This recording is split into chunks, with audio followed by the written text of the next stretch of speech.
E a pior coisa que tem é quando uma pessoa que diz que não aguenta mais chega ao ponto de dizer ao filho ou aos filhos: olha, eu vou ter que me separar da sua mãe, não é por nada, não é por causa dela, é por minha causa. A razão é minha, sou eu que não estou em condições naturais de manter o casamento como aconteceu no início. Então, ela é a melhor pessoa.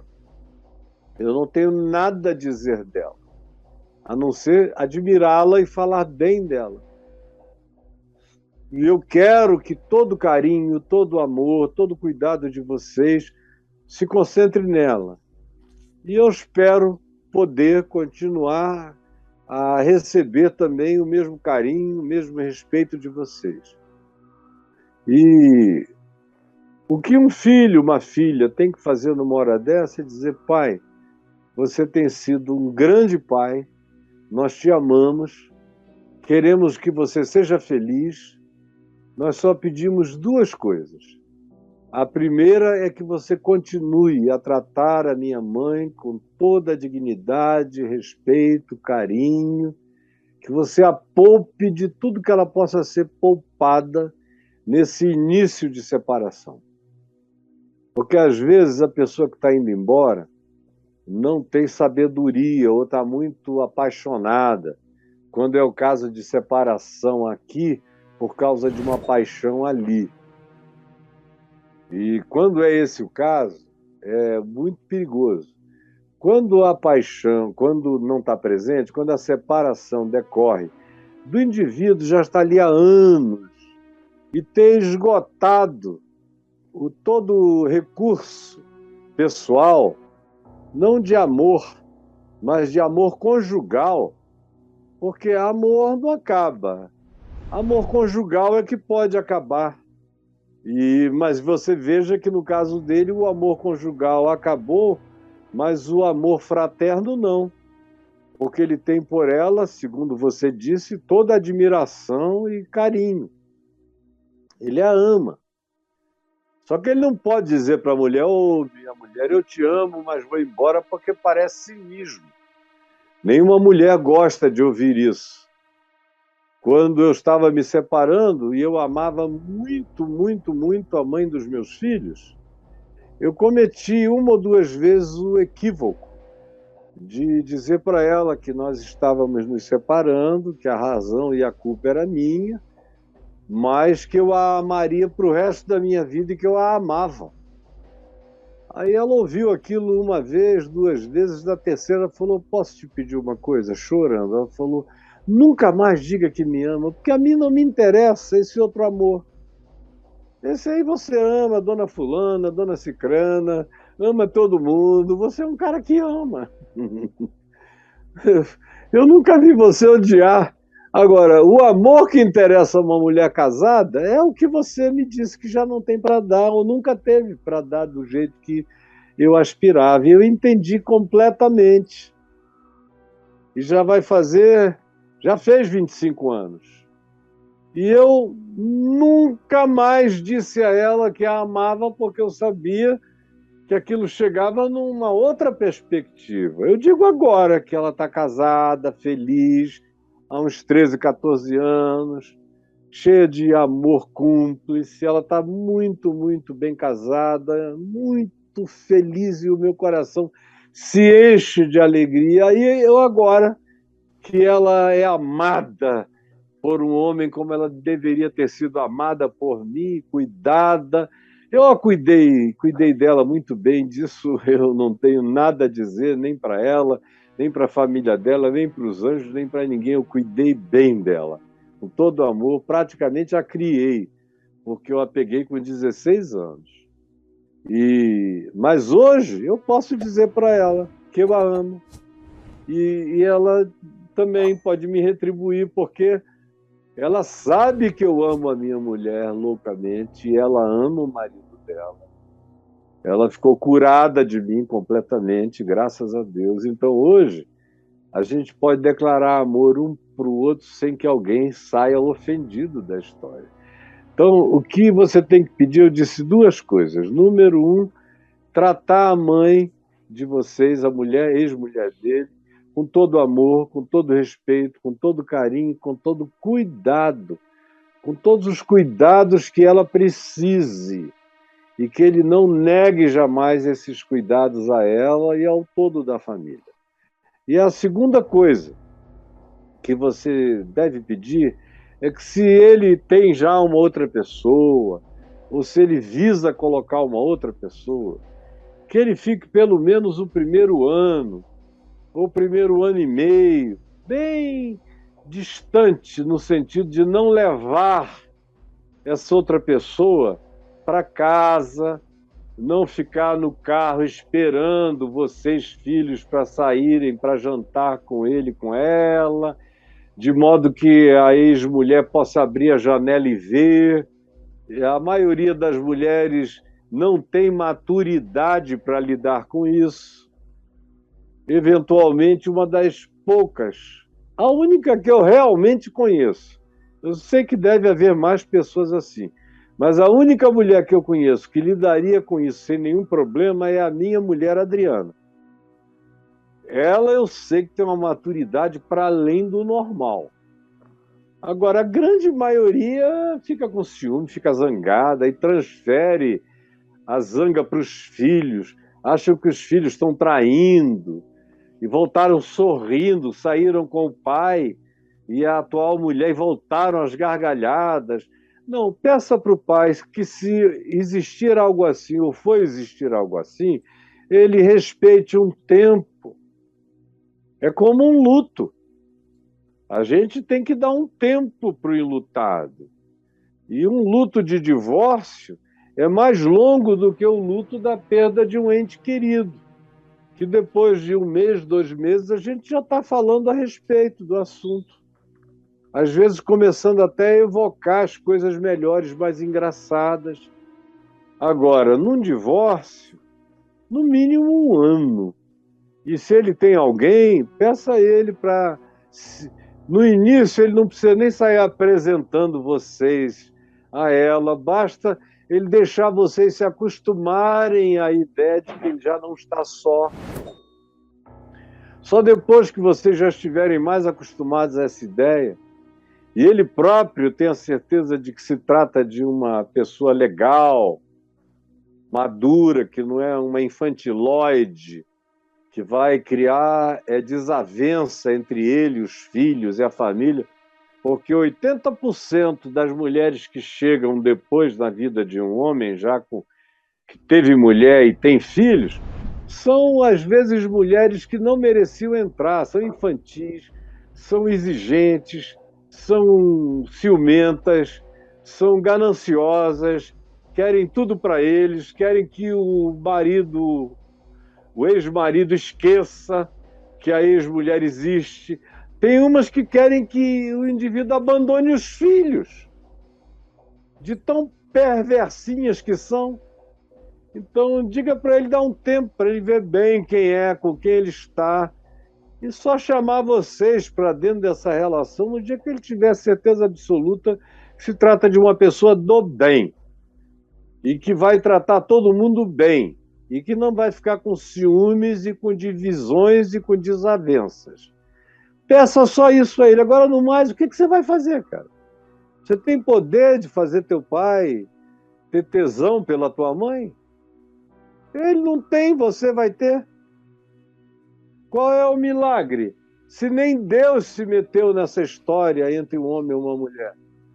Quem se mete em história de gerar amor erótico entre homem e mulher é Eros, deus grego, Cupido, deus grego. Eles é que dão flechada, que induzem. Agora, o Senhor Deus, Criador, deixou essa dimensão livre para a escolha humana. É livre-arbítrio mesmo. Não tem ninguém essa história de pastor, ora por ele, para ele me amar, como muita mulher pede de mim. Eu digo, desculpa, é a oração que eu não faço. Esse tipo de amor conjugal ou acontece espontaneamente, ou nem Deus se mete nisso. Não tem um único texto bíblico que diga que fulano não amava Cicrana, mas o profeta tal orou por ela e o marido passou a ficar louco por ela. Onde está escrito isso? Nem no Gênesis, na criação. Deus deixou Adão procurar. Aí ele voltou e falou: não tem ninguém que me agrade. Acho que ele não fez nenhum teste, nenhuma cabritinha, nenhuma eguinha, ele só olhou e falou: não tem encaixe.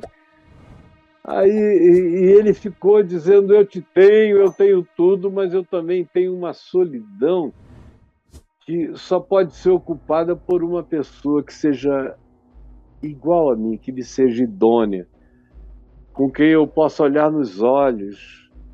Não é olhar para cima e orar, é olhar nos olhos e conversar.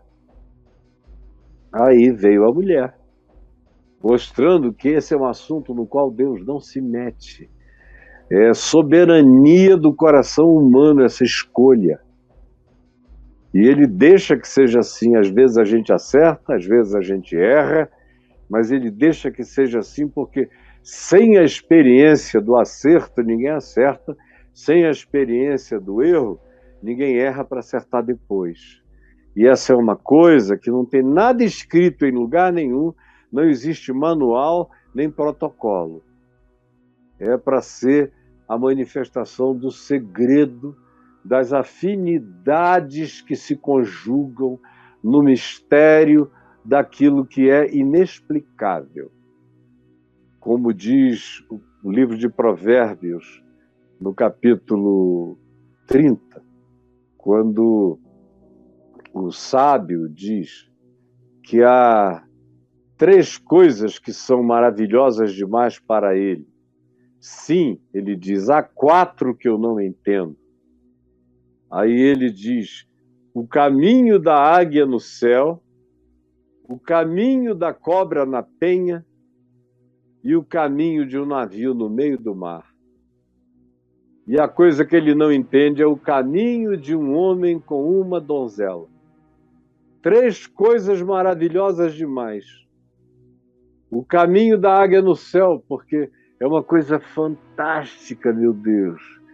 Ela vai para onde quer sem fazer esforço algum. Você raramente vê uma águia batendo as asas, ela vai no vento. Alcança velocidades de muitos quilômetros, ela vira um bole do míssil. Chega na sua presa, tchá! Ela bate a asa para subir. E depois ela vai no vento. E ela conhece todos os caminhos do vento, invisíveis aos nossos sentidos, maravilhoso aos nossos olhos. Caminho da cobra da penha, não deixa pegada. E a lição é essa. Quando você for viver com a sua mulher, tem um caminho da cobra na penha, um caminho que não deixa rastros. E não é porque você seja um dissimulado, é porque você é leal, é limpo. As pegadas não são sujas. E o caminho de um navio no meio do mar é porque naquele tempo, que isso foi dito há 3.000 anos atrás, o único recurso para o marinheiro no meio do mar era conhecer os céus, as estrelas, as constelações, saber exatamente aonde cada uma delas estava em cada época do ano, em que direção elas levavam. Era uma relação com os céus. E aí ele está dizendo que o caminho de um homem com uma mulher, que é uma coisa incompreensível para ele, só podia ser orientada assim, por essas 3 maravilhas. Siga o vento com naturalidade, viva com naturalidade, ande com pureza e se oriente pelos céus. E aí você tem uma chance maravilhosa de ter um caminho maravilhoso com um homem ou com uma mulher, se for assim a conjugalidade. Fora isso, filho não tem poder de nada, a não ser de retardar o divórcio, de fazer o pai ou a mãe ficarem lá mais alguns anos, até envelhecerem, até os filhos já estarem velhos, aí eles se separam na hora errada. A mulher já está com mais de 50 e tantos anos, quase 60, ele também, Agora talvez seu pai esteja com uns 45, sua mãe com uns 40. Ainda dá tempo de ele cuidar da vida dele, dela cuidar da dela e de vocês cuidarem de ambos como filhos. Fora isso, meu querido, ore e peça a Deus que, seja qual seja o desfecho desse assunto, aconteça com paz. Porque até para a gente se divorciar, a gente precisa estar pacificado com o cônjuge. O verdadeiro divórcio, o divórcio que não desagrada a Deus, é aquele divórcio que os cônjuges fazem com respeito, dignidade, paz e cuidado mútuo. Porque na velha aliança, diz Malaquias que Deus aborrecia o divórcio. Aí o pessoal fica pensando que é assim, o cara casou e depois se divorciou de tristeza, de infelicidade, Deus fica com ódio dele. Não, não sabem o contexto, não sabem a história, não sabem nada. O divórcio, naquele tempo, deixava a mulher abandonada num estado de mendicância, ou ela virava uma prostituta para se manter, ou ela casava com um homem sem reputação também para juntos os dois marginais sobreviverem. E os filhos não terem futuro praticamente, porque os pais de 3.000 anos atrás abandonavam tanto a mulher quanto muitas vezes os filhos, como os de hoje fazem também. Então aquele divórcio era abominável porque não tinha lei de proteção nenhum da mulher divorciada, dos filhos, não tinha pensão, não tinha nada, e tem mais. Naquele tempo do profeta Malaquias, o pessoal estava se divorciando a 3 por 2. Tinha gente que não ficava casada nem uma semana. Casava, comia a mulher como queria, pagava lá um dote para o pai, depois de uma semana ele já tinha outras em vista, aí ele se separava, a repudiava, conforme a lei de Moisés, a mulher ficava danada, prostituída, enlutada, mendicante, largada, não tinha nada, não tinha amparo, não tinha INSS, não tinha legislação de proteção, não tinha nenhum tipo de cuidado pelos filhos, não havia todas as instituições de amparo que a gente tem. Não, o único amparo era o marido, que nesse caso era um leviano. Aí uma semana depois ele já estava casado com alguém. Se a mulher anterior da semana anterior ficasse grávida, o problema era dela. Se a outra ficasse, e havia em Israel, os documentos mostram, documentos do 3º século, do 2º século e do 1º século antes de Cristo e do 1º século depois de Cristo, você encontra registros bizarros, até de gente que se casava de manhã com uma mulher, se divorciava depois de tê-la traçado e à noite casava com outra, de tão maluco que o negócio estava. Esse era o contexto de Malaquias, onde se diz que Deus odeia o divórcio, e essas são as razões sociais da calamidade daqueles divórcios. Mas hoje em dia, quando uma pessoa se divorcia, em geral é porque casou sem amar ou casou precipitadamente. Quando é crente, casou com uma menina nova e ele novo casou para transar. Aí depois de 5, 6 anos descobre que foi tudo equívoco, produzido e patrocinado pela religião e seus conceitos de pecado. Aí faz o cara pecar mais ainda do que se tivesse solteiro transado com a menina. Se desse certo, continuava. Se não desse certo, se separava. Mas não tinha filho na história, nem tinha culpa pesada na história, nem tinha tudo o que acontece depois. Mas a religião prefere coar o mosquito e depois engolir um camelo. Então, meu filho, que poder você teria de evitar isso? Se isso não vier do coração do seu pai e não for um assentimento da sua mãe, cuide dos dois e seja bom para os dois e ajude os dois a serem felizes, cada um ao seu modo. E o que você tem que pedir é que não haja litígio entre eles, sob hipótese alguma. Se o seu pai quer, diga: pai, tá bom, Mas não importa como a mamãe reaja, você não vai litigar, não vai brigar, não vai levá-la a juízo sobre hipótese alguma. E você, da sua parte, seja você filho único ou com seus irmãos, milite pela paz. Promova a paz, a reconciliação e a pacificação. É o que você, como cristão, deve fazer nessa circunstância, tá bom?